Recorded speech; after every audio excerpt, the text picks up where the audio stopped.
Mon frère, ma soeur, Dieu te dit qu'il a quelque chose à faire avec toi. Dieu te dit qu'il t'a envoyé sur cette terre pour une mission.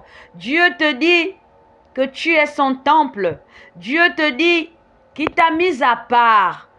Ne t'éloigne pas de la bergerie. Écoute la voix de Dieu parce qu'il te parle audiblement.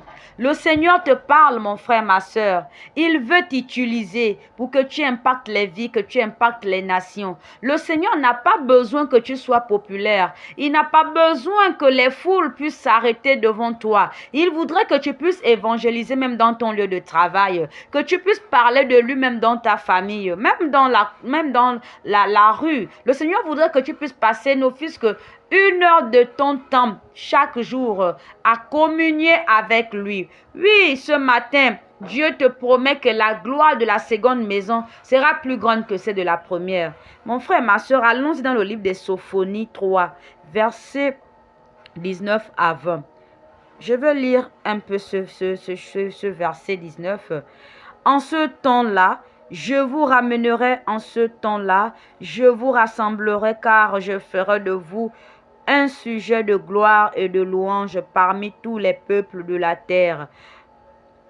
Dieu fera de toi un sujet de joie, un sujet de bonheur.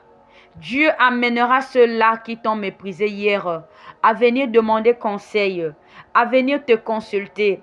Mais Dieu ne partage pas sa gloire avec un homme, mon frère. Ne sers pas le Seigneur parce que tu veux la gloire des hommes. Ne sers pas le Seigneur parce que tu veux les éloges.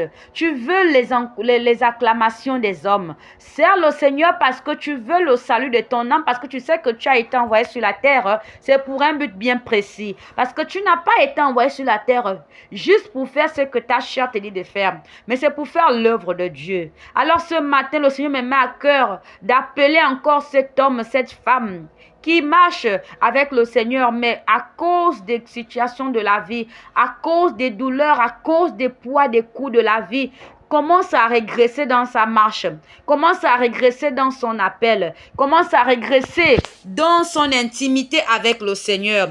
Alors mon frère, ma soeur, ce matin, Dieu te parle encore, le Seigneur t'interpelle encore à ne pas t'éloigner de lui. Mon frère, ma soeur, c'est la meilleure part. Peu importe le temps, je sais une chose, que ce que Dieu a dit finira par s'accomplir. Parce que le crayon de Dieu n'a pas de gomme, mon frère, ma soeur. Ce que Dieu a écrit lorsqu'il t'a envoyé sur la terre s'accomplira.